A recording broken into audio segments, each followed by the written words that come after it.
ఈ శిలువ ధ్యాన కూడికలుగా ఉన్న ఈ కూడికలు ఆత్మీయ ఉజ్జీవ రక్షణ కూడికలు.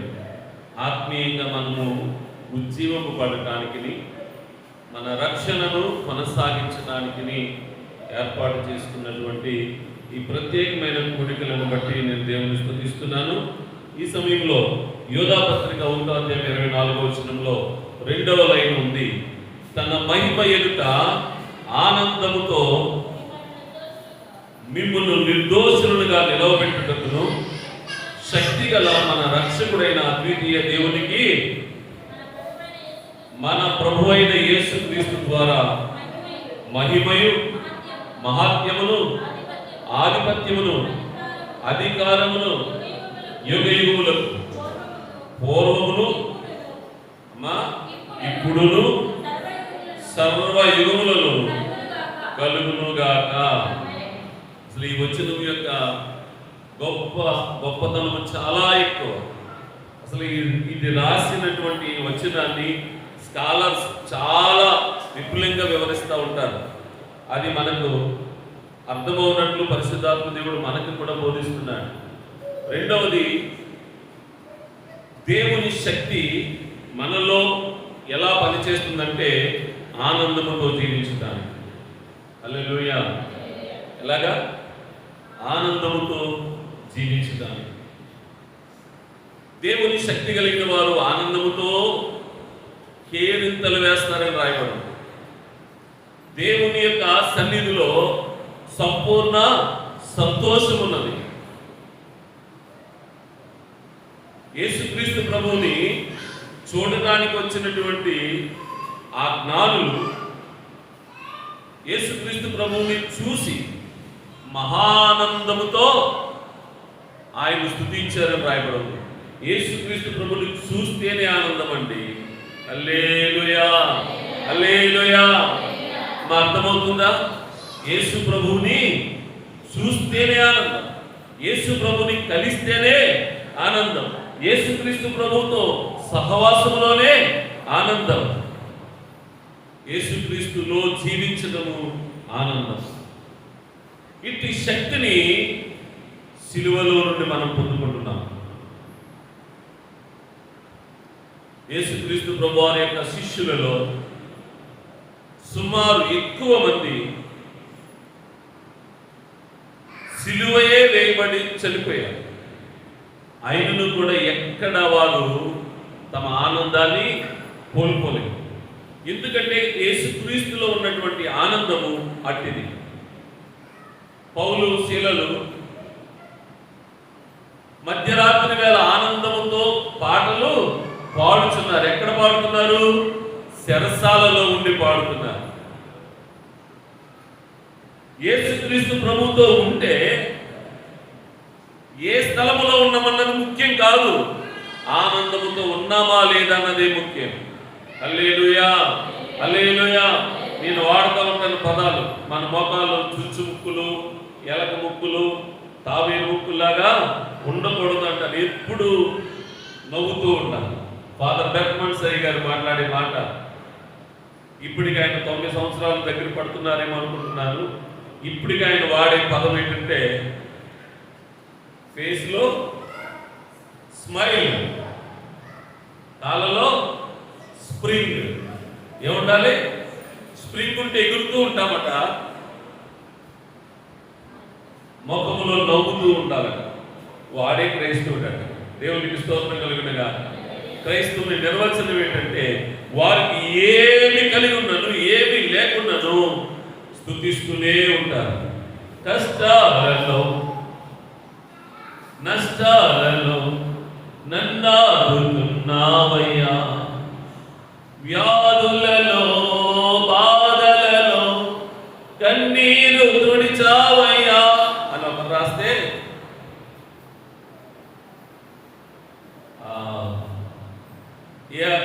ఏఆర్ స్టీవెన్సన్ గారు ఏంటంటే శ్రమలలోనైనా పాడతా ఆనంద స్తుతి కీర్తనంటూ పాడతారు. ఎలాగా పాట ఇది? Very good. మరణము వరకు యేసయ్యను ప్రతి చోట చెరలోనైనా పాడుతా ఆనందపు స్తుతి పాట. మరణము వరకు చాటుతా యేసయ్యను ప్రతి చోట. దాన్ని కొనసాగించు. అది ఎంత శ్రమలలోనైనా పాడుతూ ఆనందంగా జీవించడమే క్రైస్తవ విధానం. దేవునికి స్తోత్రం కలుగునుగాక. మనకి కోపతాపాలు ఉంటాయి, మనకి ఉద్రేకాలు ఉంటాయి, అన్నీ ఒక ఎత్తు అవ్వాలి, ఆనందం ఒక ఎత్తు అవ్వాలి. ఇప్పుడు సిలువలో నుండి మనకు ఏమి పొందుకోగలుగుతున్నామంటే ఆనందం. ఇది ఆనందం ఎలా ఉంటుందో ఉపమానంగా మీతో చెప్పి నేను ముగిస్తాను.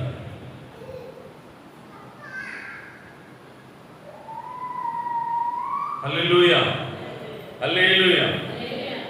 సందర్భంలో మన కుటుంబాల్లో జరిగే కొన్ని ఆలోచనలు మీకు పెడతాను చూడండి. ఇష్టమైన బిడ్డ, మాట వినే బిడ్డ ఎవడో ఒకడు ఉంటాడు. 3-4 బిడ్డల్లో ఎవడో ఒకడు ఉంటాడు. ఇంటిలో ఆహారం అయిపోయింది, వచ్చారు, అందరూ తినేశారు. ఇక ఏమాత్రం ఖాళీ చాలన్నట్టుగా ఉంది. ఇంకా కొంచెం ఈలోపుగా ఇష్టమైన బిడ్డడు తన పని ముగించి, అనగా తల్లిదండ్రులు చెప్పిన పనిని ముగించుకుని తిరిగి ఇంటికి వచ్చేసరికి కుండలో అన్నం లేదు. కానీ వాడికి తెలుసు ఏదో ఒక అద్భుతం జరుగుతుందని. తల్లి వచ్చి అంటది, ఎరా అన్నం తిన్నావంటే అమ్మ కొండలో ఏమీ లేదు అంటే, అరే నీకోసం నేను స్పెషల్గా తీసాను అని వెళ్ళి ఆ హాట్ ప్యాక్లో ఓపెన్ చేసి పెట్టినప్పుడు వాడికి ఎలా ఉంటుంది? ఆ ఆనందాన్ని ఎలా వర్ణించుకుంటాడు అంటే, నాకంటూ ఒక స్పెషల్ ట్రీట్, ఒక స్పెషల్గా చూసే ఒక తల్లి ఉన్నది, ఒక తండ్రి ఉన్నాడు, ఒక స్పెషల్. ఎందుకు ఆ స్పెషల్ అని అంటే, వారు చెప్పిన పనిని చేస్తాడు. దేవుడు చెప్పిన పనిని చేసేవాడికి దేవుడు ఏనాడు కొరత రానివాడు. గట్టిగా చెప్పని కూడా దేవుడు. దేవుడు చెప్పిన పనిని చేసేవారికి ఆయన దాచి ఉంచుతాడట. అందుకనే కొరింథీయులకు రాసిన పత్రిక 2వ అధ్యాయంలో రాయబడి ఉంది కదా, ఆయన మనకి ఏమి దాచి ఉంచాడో కంటికి కనబడలేదు, చెవికి వినబడలేదు, మనుష్య హృదయమునకు గోచరము కాలేదు. ఆయనను ఆత్మ, అనగా ఆత్మ మన నుండి ఎలా ట్రీట్ చేస్తాడంటే ఒక తల్లిలా ట్రీట్ చేస్తాడు. పరిశుద్ధాత్మ దేవుడు మనల్ని ఒక తల్లిలా ట్రీట్ చేస్తాడు. ఒక తల్లి వలె ఆదరిస్తాడు, ఒక తల్లి వలె ప్రోత్సహిస్తాడు, దాచి ఉంచుతాడు. ఆయన ఏ ఆశీర్వాదం అయిపోదు. రాత్రి మనం మాట్లాడుకున్నాం, ఇస్సాకు దగ్గర ఆశీర్వాదం అయిపోయి ఉండొచ్చేమో కానీ యాకోబుని దీవించేసిన తర్వాత యాసావు వచ్చి అంటాడు, తండ్రి నువ్వు నన్ను ఏ రీతిగా నేను ఆశీర్వదించంటే, ఇంక నా దగ్గర ఆశీర్వాదాలు లేవురా బాబు అంటాడు. ఇంక ఏమీ లేవా అంటే ఇంకేమీ లేవంటాడు. మనుషుల దగ్గర ఆశీర్వాదం ఆగిపోవచ్చేమో కానీ నీవు నేను నమ్మే ప్రభు దగ్గర ఆశీర్వాదం ఎన్నడూ ఆగదు. ఆయన యందు నమ్మిక ఉంచిన వారి కడుపులో నుండి జీవజల నదులు ఉబుకుతాయి. ఈ జీవజలమే మన ఆశీర్వాదము. దేవునికి స్తోత్రం కలుగునుగాక. హల్లెలూయా. ఏంటి జీవజలము తెలుసా? నవ్వే జీవజలం. ఏంటి? నవ్వే. మర్చిపోకండి, ఏంటి? నవ్వే జీవజలం. మనలో జీవజలం ఉన్నది అనడానికి చూసినట్టు తెలుసా? మన నవ్వే. నవ్వుని చూసే సాతానుడు ఏడుతుంటాడు ఎప్పుడు. మనలో ఉన్న నవ్వు మీరు గమనించారో లేదో, సారా అంటది, ఈ వృద్ధాప్యంలో ఉన్న నాకు నవ్వు పుడుతుంది ఏంటి? ఈ లోపుగా అంటాడు కదా, ఇదిగో 17వ అధ్యాయంలో 18వ అధ్యాయంలో ఆదికాండం 18వ అధ్యాయంలో అంటాడు కదా, ఇదిగో సారా నవ్వుతుంది. ఆ నవ్వు వేరు, కానీ దేవుడిచ్చే నవ్వు వేరు. దేవునికి స్తోత్రం కలుగును గాక. మనుషుడు దేవుడు చేస్తాడన్న కార్యాన్ని చూసి ఆశ్చర్యపోయి ఇది జరుగుతుంది ఏంటని నవ్వుకుంటారేమో కానీ దేవుడు తన కార్యమును జరిగించడానికి ఎల్లప్పుడూ సిద్ధంగానే ఉంటాడు. దేవునికి స్తోత్రం కలుగును గాక. హల్లెలూయా, హల్లెలూయా. ప్రియ దేవుని బిడ్డ, ఈ జెఫన్యా గ్రంథంలో 3:17 ఈ రోజు మొదటిసారి మనం చదువుకుందాం. జెఫన్యా గ్రంథం 3 నీ దేవుడైన యెహోవా అమ్మా మీ మధ్యన ఉన్నాడు. ఆయన శక్తివంతుడు, ఆయన మిమ్మల్ని రక్షించును. ఆయన బాహుబలముతో మీ యందు సంతోషించును. మీ యందు తనకున్న ప్రేమను బట్టి శాంతము వహించి మీ అందరి సంతోషం చేత ఆయన ఆశించును. ఆ పదం మరొకసారి మీరు గుర్తించుకోగలుగుతున్నారా? నీ యందు ఉన్న సంతోషము చేతే ఆయన ఆనందిస్తాడు. అర్థమైందండి? మరొకసారి చదవగలరా? మరొకసారి చదువుతారా? నీ దేవుడైన యెహోవా మీ మధ్యన ఉన్నాడు. హల్లెలూయా. నాకు ఈ మాట చెప్పండి.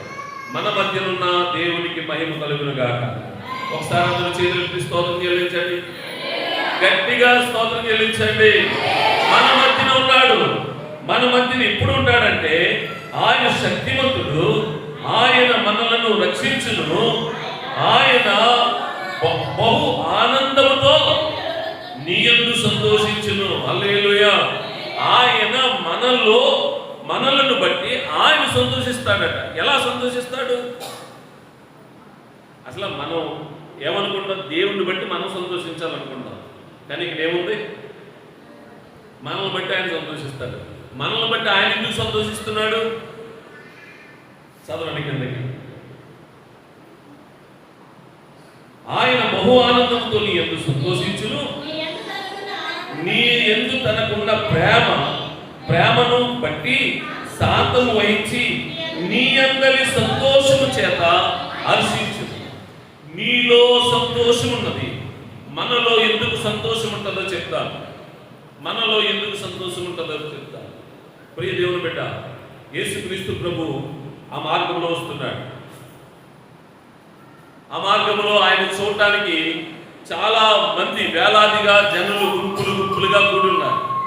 కానీ ఒక వ్యక్తి ఆయన చూడాలని ఆశపడుతూ పరిగెత్తుతూ ఉన్నాడు, కానీ ఎక్కడ ఆయనకి చోటు లేదు.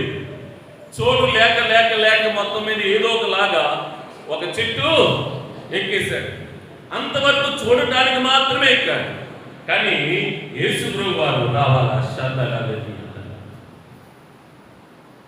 యేసయ్యకి చాలా ఇష్టం అండి. నన్ను గురించి అమ్మగారు ఒక చిన్న సాక్ష్యం చెప్పారు. ఆ దైవజనుడిని కలుసుకోవాలని ఆశపడితే అంతకుముందు ఆయన అదే వాక్యం చెప్పారట. నన్ను కలుసుకోవాలని ఆశపడటం కాదు, దేవుణ్ణి కలుసుకోవాలనుకున్న వారందరినీ నేను కలుసుకుంటాను అన్నాడట ఆయన. దేవుడు ఎవరినైతే కలుసుకోవాలనుకున్నాడో వారి పేరు నాకు చెప్పాడు, నేను వారిని కలుసుకోబోతున్నాను, దేవుడు ఇచ్చినటువంటి మాట వారికి చెప్పేసి వెళ్తాను అన్నాడట. ఆ మాట చెప్పేసరికి మేము లేము అక్కడ. కానీ ఆ కార్యం జరుగుతున్న వేళకు దేవుడు కృప చూపాడు. దేవునికి స్తోత్రం కలుగును గాక. ఈ రీతిగానే జక్కయ్య ఏం చేశాడంటే ఆయన్ని చూడాలి, ఆయన్ని కలుసుకోవాలి, ఆయనతో మాట్లాడాలని అనుకున్నాడో లేదో తెలియదు, కానీ ఒకే ఒక్కటి మాత్రం రాస్తుంది, ఆయన చూడాలనుకున్నాడంటే. ఆయన కోరికేటి? చూస్తే చాలు, చూస్తే చాలు. చాలా మంది దేవుని రాజ్యం దగ్గరికి వచ్చినప్పుడు లేదా దేవుని సన్నిధికి వచ్చినప్పుడు ఆయన చూస్తే చాలు, లేదా ఆయనతో ఆయనను కలుసుకుంటే చాలు అనుకుని వచ్చి వెళ్తూ ఉంటారు. కానీ దేవాది దేవుడికి తెలుసు నీ హృదయ వాంఛ తెలిసిన దేవుడు నిన్ను తన ఆత్మతో నింపి తన ఆశీర్వాదంతో తృప్తిపరిచి నిన్ను ఈ స్థలం నుంచి పంపిస్తాడు. హల్లెలూయా. జక్కయ్య చూడాలనుకున్నాడు, మొత్తం మీద ఏదో చెట్టు ఎక్కాడు.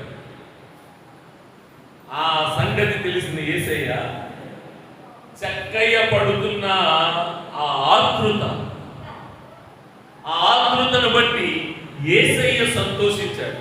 దేవునికి స్తోత్రం కలుగును గాక. హల్లెలూయా. జక్కయ్య పడిన ఆతృతయే యేసయ్య యొక్క సంతోషం. మనం దేవుని మందిరానికి వెళ్తున్నప్పుడంట సంతోషగానాలు చేస్తూ రావాలని రాయబడి ఉంది కదా. నేను అదే అంటున్నాను, ఇక్కడికి వచ్చిన తర్వాత సంతోషంగా పాటలు పాడడం కాదు, వస్తూనే సంతోషంతో పాటలు పాడుకుంటూ రావాలి. దేవునికి స్తోత్రం కలుగును గాక. ఎప్పుడైతే అలా ఆ జక్కయ్య యొక్క ఆతృతను చూశాడో దేవుడు, యేసు ప్రభువారు సరిగ్గా ఆ స్థలానికి వచ్చి, జక్కయ్య దిగు, నేడు నేను నీ ఇంట ఉండాలి. అసలు జక్కయ్య ఇంటికి యేసయ్య వెళ్ళడానికి ఉన్న రహస్యమే ఈ జెఫన్యా గ్రంథంలో 3వ అధ్యాయము 17వ వచనం చెబుతుంది. మన యందు ఆయన ఆనందిస్తే ఆయన మనతో సహవాసం చేయడానికి వస్తాడు. హల్లెలూయా. మనం ఆయనతో సహవాసం చేయడం కాదండి, ఆయనే మనతో సహవాసం చేయడానికి వస్తాడు. నా ఆత్మ మీ మధ్యన ఉన్నది. యోహాను సువార్త 15వ అధ్యాయంలో రాయబడి ఉంది కదా, మీరు నా యందును నా మాటలు మీ యందును నిలిచి ఉంటే మీకు ఏది ఇష్టం అడగండి అంటూనే మొదటి వచనములో అన్నాడు, మీరు నాలో ఉన్న ఎడల మీరు బహుగా ఫలిస్తారు. దేవునికి స్తోత్రం కలుగును గాక. నాకు వేరుని మీరేమీ చేయలేరు, కానీ ఆయన మనల్ని వేరుపరచుకోవడానికి ఇష్టము లేదు. ఆయన మనల్ని విడిచిపెట్టుకోవడానికి ఇష్టం లేదు. అందుకనే పరలోకా నుంచి భూమి మీదకి నరమాతృడిగా దిగి వచ్చేసాడు. ఆయన మనల్ని విడిచిపెట్టుకోవడానికి ఇష్టం లేకనే నీ పాపము నిమిత్తము నా పాపము నిమిత్తము కలువరి శిలువ మీద పరిహారం చెల్లించారు. ఆయన మనల్ని విడిచిపెట్టుకోవడానికి ఇష్టం లేకనే మరణములో ఉన్నటువంటి వారిని, తన వారిని అందరినీ 3వ దినమున తిరిగి లేపాడు. ఆయన మనల్ని విడిచిపెట్టుకోవడం ఇష్టం లేకనే ఆయన తన పరిశుద్ధాత్మను మన మీద ఉంచాడు. ఆయన మనల్ని విడిచిపెట్టుకోవడం ఇష్టం లేకనే ఇష్టపడిన వారందరినీ తన రాజ్యంలోనికి తీసుకుని వెళ్ళడానికి రాబోతున్నాడు. ఆయన నమ్మదగిన దేవుడు. ఇలాంటి గొప్ప దేవుడు ఇంకెక్కడనూ లేడు. ఆయన మనలను సంతోషంతో చూడాలనుకుంటున్నాడు.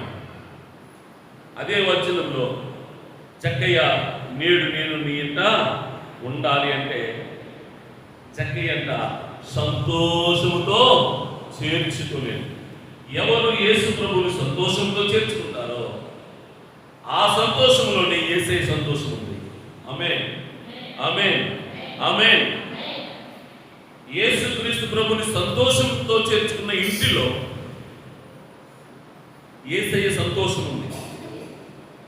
యేసయ్య యొక్క సంతోషాన్ని, యేసులో ఆనందముతో ఉన్న వారి యొక్క ఆనందము యేసయ్య ముఖములో కనబడుతుంది. హల్లెలూయా, హల్లెలూయా. గమనించండి ప్రియ దేవుని బిడ్డలారా, ఆ వచనం జెఫన్యా గ్రంథం, తనకున్న ప్రేమను బట్టి శాంతము వహించి నీ అందలి సంతోషము చేత ఆయన హర్షించును. నీలో ఉన్న సంతోషము చేత ఆయన హర్షిస్తాడట.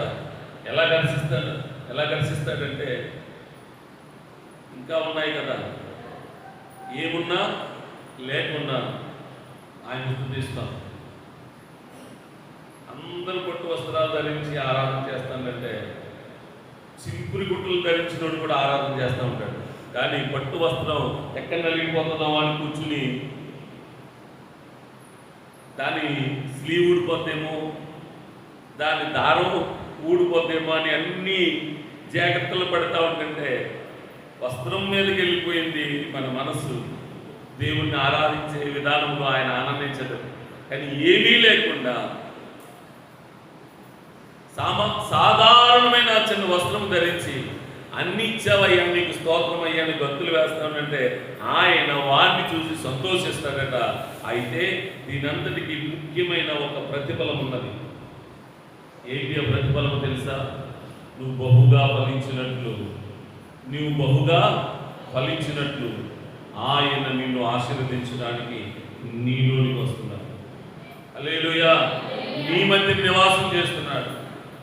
ఆయనను గమనించగలిగినటువంటి నేత్రములు మనకు ఉన్నట్లయితే, జక్కయ్య వలె మనము ఆయనను చేర్చుకోగలిగిన సంతోష హృదయం మనలో ఉన్నట్లయితే, ఆయన మనలను సంతోషంతో దీవిస్తాడు. వెంటనే అంటున్నాడు, ఇతడును అబ్రహాము కుమారుడే. అసలు ఆ మాటకు అర్హత సాధించడానికి ఒకే ఒక కారణం, యేసు ప్రభుని సంతోషంతో చేర్చుకోవడం. నువ్వు ఆరాధనకు వస్తున్నప్పుడు సంతోషంతో రావాలి, పాడుతున్నప్పుడు సంతోషంతో పాడాలి. ఒకవేళ నీకు దేవుని సన్నిధిలో ఏది సమర్పించాలని నువ్వు నిర్ణయించుకున్నావో దానిని కూడా సంతోషంతోనే సమర్పించాలి. దేవుని యొక్క గద్దింపును కూడా సంతోషంతో తీసుకోవాలి. నీతిమంతుడు కొడితే మనకేంటంట? ఆశీర్వాదం. కాబట్టి ప్రియ దేవుని బిడ్డారా, దేవుడు మనలను ఆయన ఎదుట ఎలా నిలబెట్టబోతున్నాడు? మహా ఆనందముతో అదే నిలబెట్టబోతున్నాడు. యూదా పత్రికలో రాయబడిన మాట, ఆయన తన మహిమ ఎదుట ఆనందముతో. దేవుడు ఇచ్చినప్పుడు మనము చాలా ఆనందంగా ఉంటామంట. అది మీకు ఎలాగా అర్థం అవ్వాలి తెలియదు, కానీ అంటే లోకపోకడ ఉన్నది. లోకపోకడైతే మాత్రం ఉన్నది. ఎలాగంటే గర్భంలో ఉన్న బిడ్డ బయటికి రాస్తే పాపలోకానికి వచ్చాడు అని చెప్తారు. గర్భంలో ఉన్న బిడ్డ బయటికి రాగానే ఎవరు పుట్టారట? పాపలోకంలోకి ఒక పాపి వచ్చినట్లు లెక్క. అది వాళ్ళ సిద్ధాంత ప్రకారంగా. అదే బిడ్డ దేవుని ప్రణాళికలను కానీ నెరవేర్చడానికి వాగ్దాన పుత్రుడిగా బయటకు అడుగుపెట్టే ఆ బిడ్డ ఎలా వస్తాడో తెలుసా? ఆనందముతో వస్తాడు. ప్రభువా, నీ కార్యములు జరిగించడానికి నీవు నన్ను అభిషేకించినందుకు నీకు స్తోత్రాలు, నీవు నన్ను నిలబెట్టినందుకు స్తోత్రాలు, నీ యొక్క కార్యములు జరిగించడానికి నాకు బలమును అనుగ్రహిస్తున్నందుకు స్తోత్రాలు అని ఆ పిండము మన పెడుతుందట. అందుకనే పిండమునై ఉండగా ఆయన మనలను ఎదిగి ఉన్నాడు. దేవునికి స్తోత్రం కలిగిన కాదు. ఇక్కడున్న మనం ఎవరము అల్లటప్పాగా వచ్చిన వాళ్ళం కాదండి. ఆశామాసిగా ఏదో అనుకోకుండా యాదృచ్ఛికంగా వచ్చిన వాళ్ళమేమి కాదండి. దేవుని ప్రణాళికలో ఇక్కడ ఉన్నవారు. దేవునికి స్తోత్రం కలిగిన కాక ఈ ప్రణాళిక ఆయన కార్యములు జరిగించడానికి మనలో ఆనందాన్ని ఇస్తారు. ఒక చిన్న ఉదాహరణ, ఈ పదాలు చాలా దూరం అయిపోయింది. అంబాసిడర్ అంటారు. అంబాసిడర్ అంటే రాయబారి. భారతదేశంలో ఉన్న ఒక ఉద్యోగి ఇతర దేశాల్లో రాయబారి కార్యాలయంలో ఉద్యోగం చేస్తున్నాడు అనుకోండి. భారతదేశంలో ఉన్న వారందరూ ఆయనకి అక్కడ పోషణను పంపిస్తారు, అక్కడ ఆయన ఉండటానికి ఇల్లు ఇస్తారు, అక్కడ ఉండటానికి తిరగడానికి కారు ఇస్తుంది, అధికారపు ముద్ర ఇస్తుంది. అన్నీ ఏ దేశంలో ఉన్నవారో అయినప్పటికీ కూడా, ఏ దేశం నుండి పంపబడిన వారో ఆ దేశము వారికి అన్ని సమకూరుస్తారు. వారు అక్కడ చింతతో ఉండవలసిన పనేమీ లేదు. నా గవర్నమెంట్ నాకు ఈరోజు బియ్యం పంపలేదు, నాకు రైస్ పంపలేదు అనడానికి ఏమీ ఉండదు. పరలోక దేవుడు కూడా నిన్ను నన్ను భూమి మీద ఒక అంబాసిడర్స్గా చూసినప్పుడు ఆయన పరలోకము నుండి తన ధననిధులు ఇప్పి నిన్ను నన్ను ఆశీర్వదిస్తాడు. ఈ ఆనందముతోనే ప్రభు ఎదురు మనం నిలబడతాం. హల్లెలూయా. ఏ ఆనందముతోనూ? ప్రభు ఇచ్చిన ఆనందాన్ని అనుభవిస్తూనే మనం ఆనందముగా ప్రభు సన్నిధిలో నిలబడగలుగుతాం. చింతతో నిలబడవలసిన అవసరత లేదండి. దేవునికి స్తోత్రం కలిగిన గాక. ప్రభు మనకి ఆనందమును అనుగ్రహించును గాక. ఈ ఆనందం ఎక్కడి నుంచి వచ్చింది? ఈ శక్తి ఎక్కడ నుంచి వచ్చింది? ఈ ఆనందించే శక్తి మనకి ఎక్కడి నుంచి వచ్చిందంటే ఇదిగో సిలువలో. హల్లెలూయా. సిలువలో నశించిపోతున్న వారికి అది వెళ్తాను, రక్షించబడే మనకు అది దేవుని శక్తి. దేవుని శక్తి ఎక్కడుందో తెలుసా? నీ ఆనందములోనే ఉంది. హల్లెలూయా. ఆయన మనల్ని ఏడిపించడానికి ఆయన మన కొరకు మరణించలేదు. మనం ఆనందంగా ఉండున్నట్లు ఆయన మనకు విడుదల విమోచన అనుగ్రహించాడు. విమోచింపబడిన వారు ఏం చేస్తారంట? తెల్లని వస్త్రాలు ధరించి ఆనంద గీతాలు పాడుతూ ఉంటారట. ఆ ఆనంద గీతములు పాడుతూ భూమి మీద ఆయనకు సాక్షులుగా జీవిస్తూ అనేక మందిని ప్రభు వైపుకు త్రిప్పే కృప మనందరి మీద ఉండునుగాక. మన కుటుంబంలో నిత్య సమృద్ధి ఉండునుగాక. పరలోకము నుండి మనకు అన్ని విధాల సమృద్ధి వచ్చునుగాక. ఆరోగ్య సమృద్ధి వచ్చునుగాక. ఆర్థిక సమృద్ధి వచ్చునుగాక. ఆనందము యొక్క సమృద్ధి మనం అనుభవించునుగాక. దేవుడి మాటలు మన వెనుకల్లో దీవించునుగాక. మనం ఆనందముతో దేవుని స్తుతిద్దాం, ఆనందముతో ఆయనను కొనియాడదాం, ఆనందముతో ఆయనతో కలిసి నడుద్దాం. మన ఆనందములోనే ఆయన ఆనందం ఉంది, మన సంతోషంలోనే ఆయన సంతోషం ఉంది. కాబట్టి ఎన్నడూ విచారపడతాం. ప్రభువును మహిమపరిచే విధముగా ప్రభు శక్తి మనల్ని కమ్ముకొనుగాక. ప్రభు శక్తి మనల్ని కమ్ముకొనుగాక. మనల్ని ఆనందింప చేయునుగాక. సర్వోన్నతుని శక్తి మనల్ని కమ్ముకొనుగాక. సర్వోన్నతుని ఆశీర్వాదం మన గృహంలో క్రొమ్మరింపబడునుగాక. ఆనందముతో ఆయన ఎదుట నిలబడే శక్తి మనకు అనుగ్రహింపబడునుగాక. లోపము లేని వారిగా చేసిన దేవుని కృప మనకు తోడుగా ఉండునుగాక. మనల్ని పవిత్రపరిచిన దేవుని యొక్క సన్నిధి మనకు తోడుగా ఉండునుగాక. ఆయన కృప మనందరి మీద తరములకు విస్తరించునుగాక. దేవుని మాటలు మన ఇంటిలో దీవించునుగాక. ప్రార్థన చేసుకుందాం. సర్వోన్నతుడా వందనాలు, సర్వోన్నతుడా వందనాలు. మా దుఃఖ దినములు సమాప్తం చేసుకుంటూ మేము ఆనందంతో నీ సన్నిధిలో నిలబడుటకు పరిశుద్ధాత్మ దేవుడు మమ్మల్ని ఆనందంతో నింపుచుండగా, ఈ ఆనందమును చూసి మీరు ఆనందిస్తుండగా, అయ్యా తండ్రి, మీ శిలువ మరణము వ్యర్థము కాదు. మేము విచారపడితే నీ శిలువ మరణం వ్యర్థమైపోతుందయ్యా. మేము ఆందోళన పడితే మీ శిలువ మరణం వ్యర్థమైపోతుందయ్యా. మేము దుఃఖపడితే మీ శిలువ మరణం వ్యర్థమైపోతుందయ్యా. కానీ శిలువ మరణము ద్వారా మా దుఃఖ దినాలు సమాప్తమైపోయి, మా విచారములు తొలగిపోయింది అయ్యా తండ్రి నాయన. మా యొక్క ఆందోళనతో తొలగిపోయింది. సంతోషంతో బ్రతుకుటకు అవకాశం ఇచ్చారు, మీకు స్తోత్రాలు. దాచి ఉంచారు, మీకు స్తోత్రాలు. మేలులు దాచి ఉంచారు, మీకు స్తోత్రాలు. ఆ మేలులు మేము పొంది ఆనందిస్తున్నప్పుడు నీ ముఖములో ఆ ఆనందము కనబడుతుంది నాయన. అట్టి దినము వరకు కూడా మేము భూమి మీద నీకు సాక్షులుగా ఆనందముతో జీవించినట్లు, సమృద్ధితో జీవించినట్లు సహాయం చేయమని ఈ వాక్యం ద్వారా నాయన ఇదిగో తండ్రి నీ నామమే గణపరచబడుతున్నట్లుగా అయ్యా తండ్రి ఇంకను అనేకులను సంతోషంతో నింపుమని నజరేయుడైన యేసయ్య నామమును బట్టి వేడుకుంటున్నాను తండ్రి. ఆమేన్.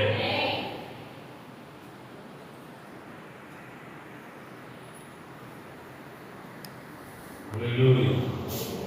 యేసు రక్తమే